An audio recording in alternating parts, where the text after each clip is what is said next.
Okay, well now we're on to Chapter 13, Social Psychology, and I guess let's just go ahead and jump in. When I was a student and I was taking a class called Social Psychology, I was a psychology major, I was always a little perplexed by how do we have social and psychology together as one class name. I mean, isn't social like sort of the opposite of what psychology really studies? Because I was thinking about psychology in too narrow of a way. I was thinking that psychology was all about the individual and all about, internal functioning and personality and things like that, and forgetting that the social setting influences all things individual. So that's what social psychology is really about. Now, when we talk about social thinking, we're talking about how we explain other people's behaviors and different events. It's what we call attribution theory. To what do we attribute the cause of an event? We see somebody acting in a particular way. How do we explain that? Why do we think that they acted like that? What theory do we generate as an individual? And so part of social psychology is understanding how we as individuals understand other people in our social world. So, attribution theory, how do we explain other people's behavior? That link, if you look at the PowerPoints in the classroom and watch it as a slideshow and click on that link that says behavior, there's a little short clip of a person behaving in a particular way. And when I teach this class in person, I always try and get the students to generate theories about why the person acted the way that they did. Basically what you come to conclude is that we can either attribute their behavior to something about the situation. Something in that setting demanded that they act that way.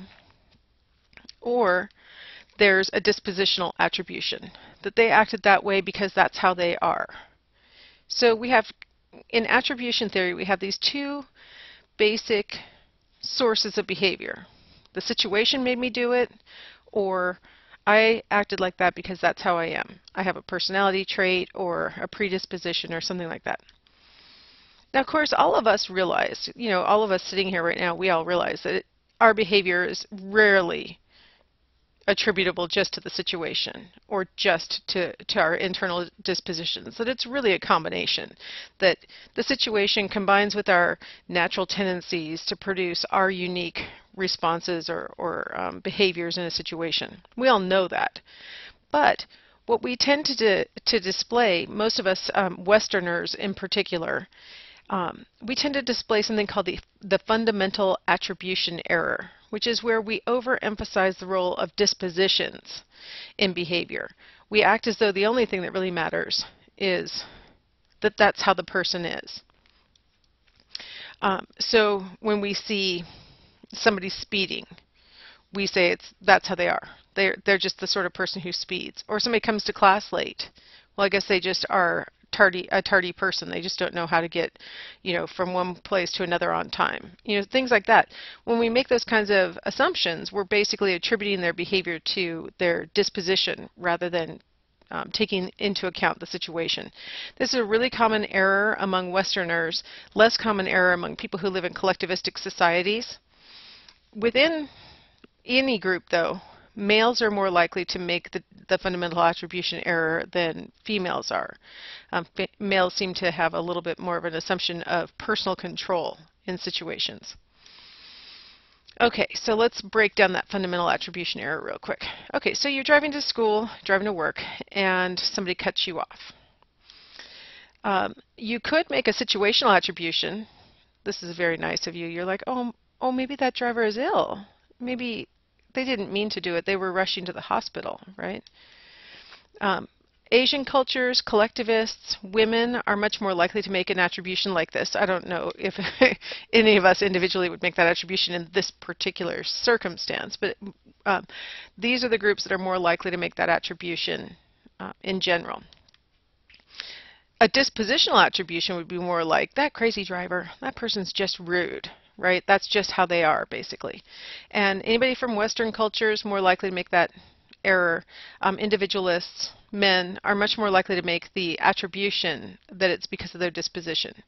It could be a combination of both things, right? Maybe the person is driving like a crazy driver and they have a predisposition to act like a crazy driver, but the situation is that, you know, when last time they were merging into the road, somebody wouldn't let them in. And so now they're sort of taking it out on you. And so like the situation drove them to express their disposition in a particular way. But in the fundamental attribution error, we're overemphasizing that disposition. Okay, now another aspect of social thinking is trying to figure out whether, you know, where our attitudes come from. Where do our actions come from? We've got attitudes that we could maybe define as feelings about something, ideas about something, you know, beliefs about something. Those are our attitudes. And I think for most of us, we like to think that our behavior is driven by the way that we feel about things, so what we believe about things, whatever our attitude is about something. So here we have these three girls who appear to be on a swim team together, and they appear to be friends, right? So the question is it because that they're friends that they are cooperating with each other as teammates, or is it that they cooperate as teammates and that's what led them to become friends? Of course, we don't know these girls, so we have no idea whether they knew each other before they got on the swim team or not. But assuming we're just seeing what we see, and this is what we do whenever we're trying to explain people's behavior, right? We take a little narrow snapshot of behavior and then try, at least inside of our heads, to make it make sense. So when we ask whether being friends leads them to cooperate, or does cooperating lead them to become friends, what we're trying to figure out is which comes first, the attitude or the behavior. And that's what we're trying to figure out. So let's talk about those times when attitudes lead to actions. That's much more likely to happen in those situations where there aren't that many external influences to interfere with our actions. So if we hold an attitude and the external influences don't deny that attitude, we're more likely to behave in ways that are consistent with the attitude. If the attitude is stable, if you have had this attitude for a long time and you know what your attitude is, and you've had it for a long time, you're much more likely to behave in ways that are consistent with it. If the attitude is specific to the behavior, you're more likely to let the attitude guide your behavior. And then finally, when the attitude is easily recalled, if it's easy for you to generate, yeah, that's how I feel about this thing, or this is what I believe about that thing. Okay, let me give you an example that's kind of stupid. Let's say you're thinking about getting a hamburger at McDonald's. Okay, I feel like eating at McDonald's would be the attitude, and then the behavior is actually doing it. Okay, so attitude is I feel like eating at McDonald's. The action is I will eat at McDonald's. Okay, we're more likely to behave in ways that are consistent with our attitudes when external influences are minimal. So I'm thinking about stopping at McDonald's, and you know, the dietary police aren't here telling me not to, right? I don't have a nutritionist in my car. I don't have my mom who's telling me that's not very good for me here in the car, right? So I don't have anybody trying to influence me from the outside. The attitude is stable. I've always enjoyed a good McDonald's hamburger, right? I've been a fan for a long time. Those of you who don't like McDonald's are going, nice example, but for those of you who do, you're like, yeah, I do like a McDonald's hamburger. The attitude is specific to the behavior. Well, liking McDonald's and then eating McDonald's, I think I don't even have to really try and get you to help remember why that would work. I like it, so I'm going to get it. Makes sense, right? The attitude is easily recalled. You drive past a McDonald's restaurant and see this sign and you're like, oh yeah. Or my personal favorite, driving by and smelling the French fries cooking. It's like, yeah, maybe I need a burger. It's easy to remember how good it is, right? So it's much more likely that you'll stop and eat a McDonald's hamburger when all four of these criteria are met, right? The thing is, if any one of those is not met, it weakens the likelihood that your behavior will be consistent with your attitude. So you might say to your friend in the car, "Oh man, you want to stop and get some McDonald's?" And when your friend goes, "I don't know, that's not very good for you," that may reduce the likelihood that you'll actually stop. You may still want it. You've always liked McDonald's. Liking McDonald's is specific to whether you eat McDonald's. You know how easy it is to recall that you like McDonald's, but if your friend is saying, "I don't know, that's not very good for us, and aren't we trying to get in shape and whatever," you might be like, "All right," and your behavior will not be consistent with your basic attitude of liking McDonald's. So just a kind of a stupid example of an attitude that you might hold and whether it actually gets expressed. The key thing is you have to have all four of these circumstances met in order for your attitude really to drive your behavior. Much more common, much more likely, is that you will behave in some fashion, and that will lead you to shape your attitude about the behavior you just engaged in. So let me give you some research examples, because this is sort of contradictory with what you might already think about how your actions guide your behavior and stuff. And for me to say, no, you act first and justify it later, I need to back that up, right?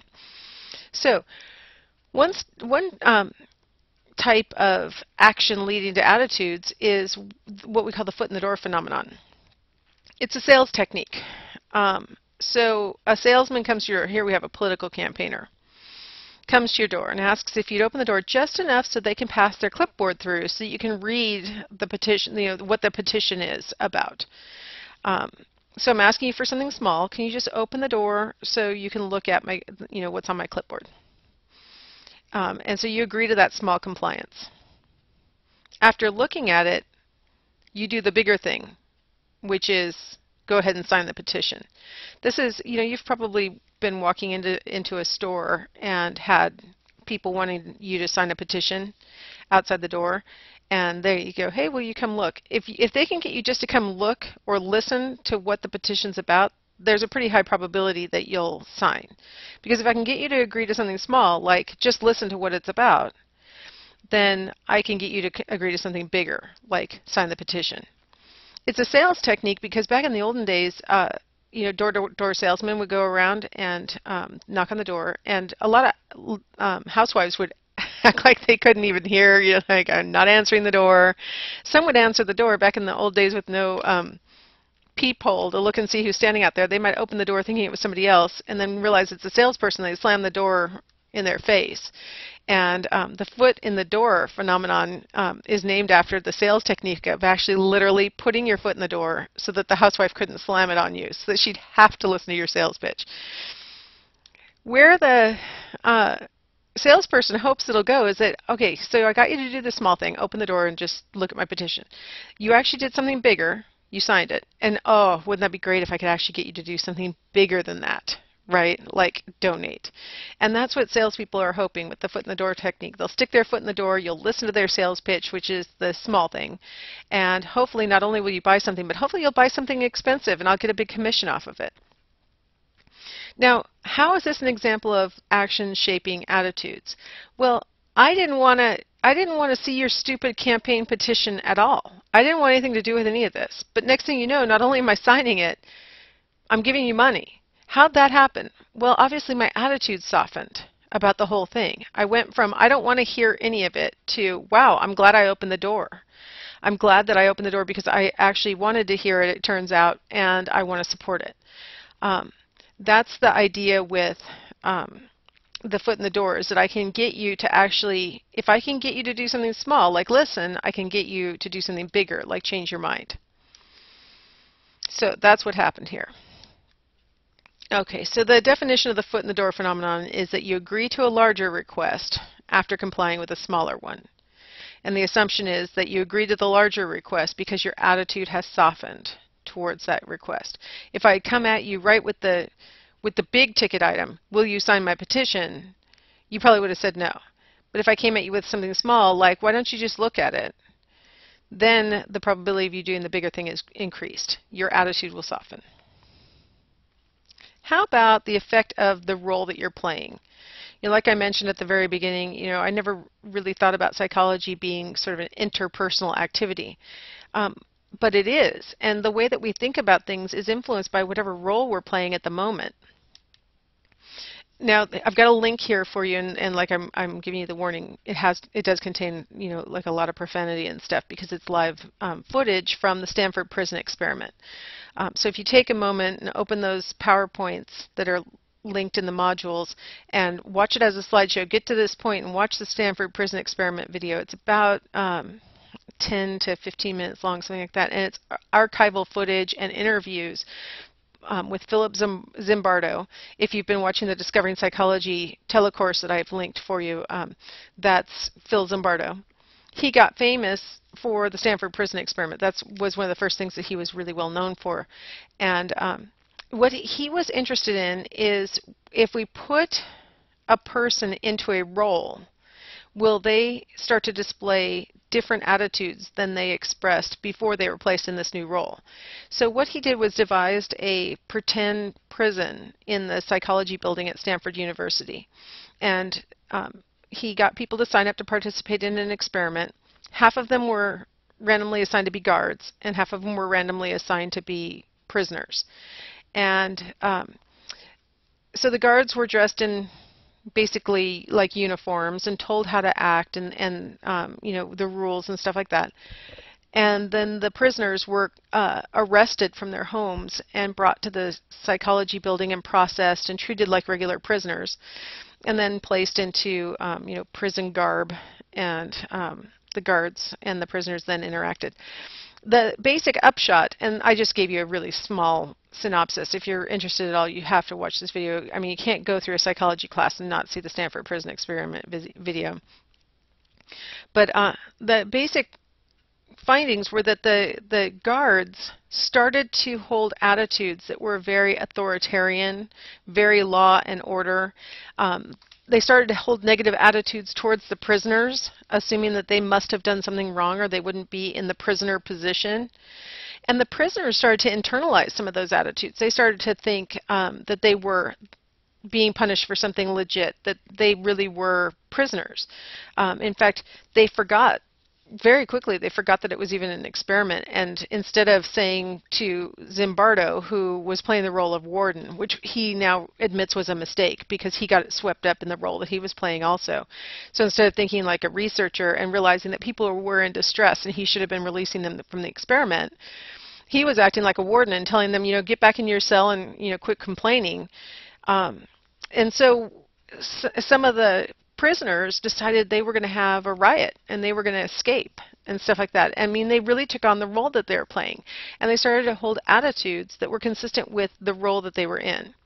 So for us in our everyday lives, what that implies is that, there are times when you're playing the role of somebody's child. You're playing the role of somebody's parent, maybe. You're playing the role of an employee. You're playing the role of a student. You're playing, you have a lot of different hats that you wear, and that in each of these roles you may hold slightly different versions of the attitudes that that are not well formed in your mind. They'll be slightly nuanced as a function of where you are and what role that you're playing. So check out that video if you have time. Now, after you watch it, I always like to show this to my students in class. No man for any considerable period can wear one face to himself and another to the multitude without finally getting bewildered as to which may be the true. And the idea is that as you're playing different roles, you're putting on different, basically, personas and projecting those to the people around you. And ultimately it can become bewildering about, what do I, myself, whoever I actually am, what do I actually believe? What do I actually value? Of course, Alcoholics Anonymous says it a little bit more succinctly. They say, fake it till you make it. That if you act like a person who's not an addict, if you act like a person who doesn't need a drink, if you act like you can do it, next thing you know, you can do it. Okay, our final example of actions affecting attitudes is cognitive dissonance. The idea here, cognitive, means thinking, and then dissonance means there's a mismatch. So you're holding an attitude, that's your cognition, and then you have a behavior that runs counter to that cognition, and that's going to cause you to experience some dissonance. You're going to be like, I know I think this thing, and then I did that thing. Now what am I going to do? I'm uncomfortable about the fact that I behaved in a way that's inconsistent with my attitude. So let me show you this little example. So let's say Fiona holds an attitude that the tuition at her college is too high. But she's assigned to give a speech in front of some of her peers about how the school needs more money.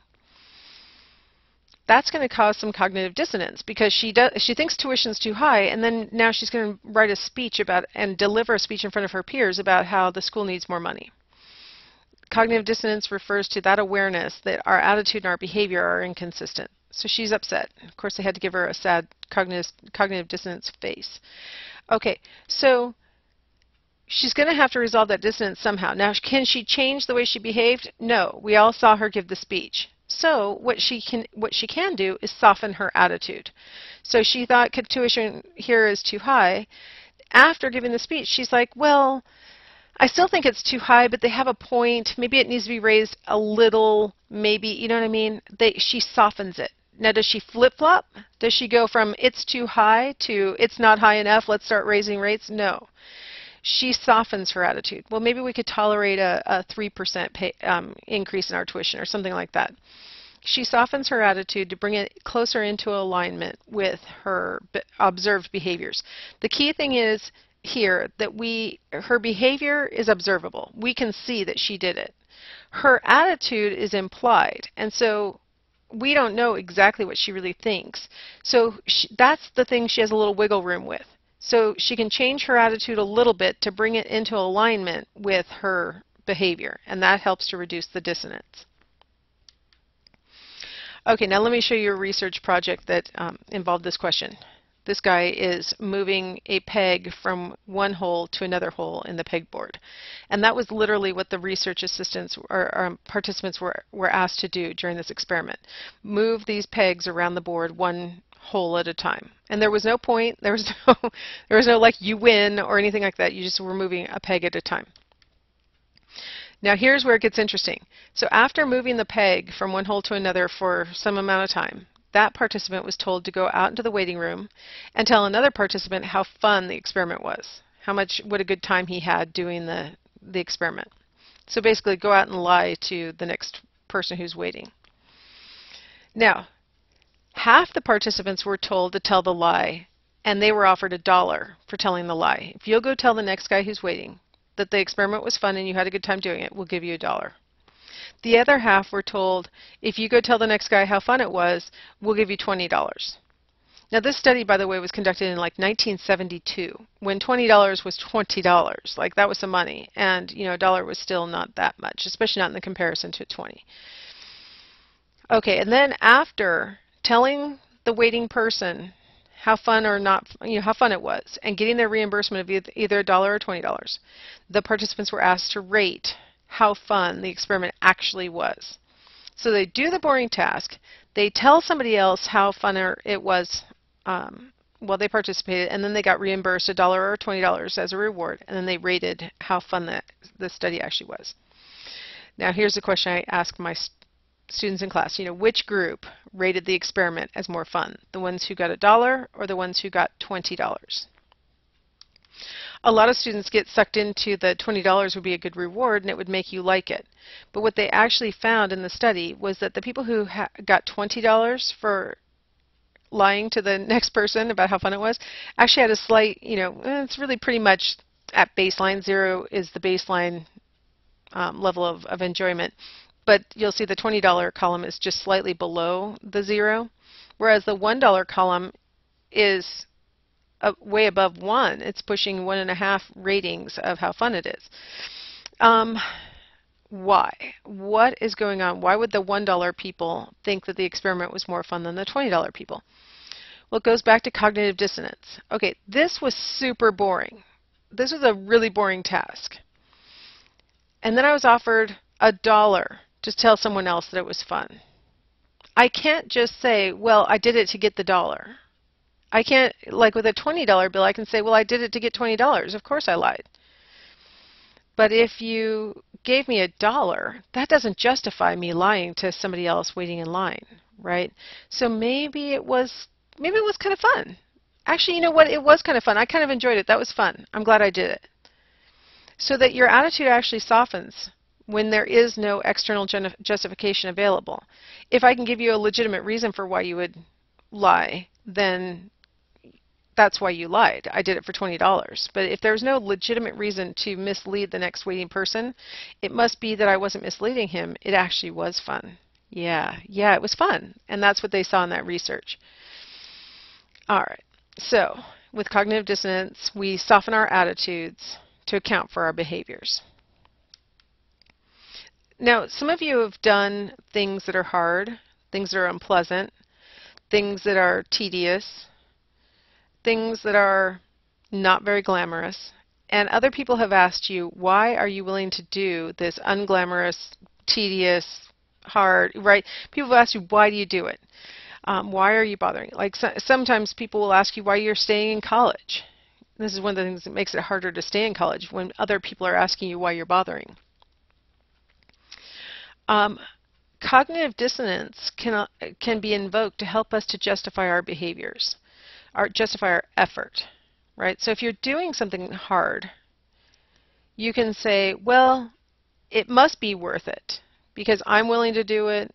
Other people have been willing to do it. It's one of the reasons why people are willing to go through hazing rituals when they go into fraternities or sororities, because it's almost as if the group doesn't have hazing, it must not be as valuable as a group that does have hazing practices, because look, people are willing to even go through hazing to join this group.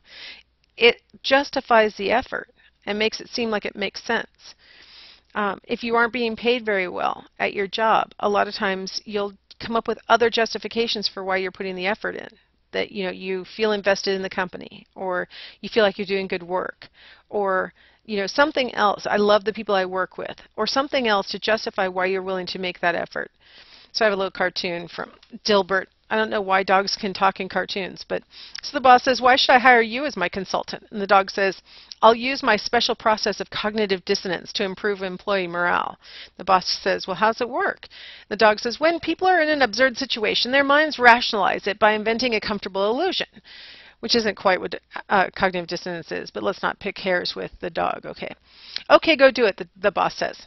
The dog says, isn't it strange that you have this dead-end job when you're twice as smart as your boss? The hours are long, the pay is mediocre, nobody respects your contributions, and yet you freely choose to work here. And the employee says, it is absurd. No, wait, there must be a reason. I must work here because I love the work. And then he's humming to himself, I love this job. The dog says, next. That's the basic premise with this justification of effort, which is a subheading of cognitive dissonance. If I can get you to manufacture a rationale for why you're acting the way that you are, then your effort will make sense. If you have difficulty generating that kind of fiction about why your effort is worthwhile, that's the kind of situation where you're more likely to quit, when you're more likely to say, you know what, it's not worth it. I'm not sticking this out. So justification of effort is really important for keeping us on track. Okay, let's go ahead and stop here, and we'll come back and talk about social influence in the next segment.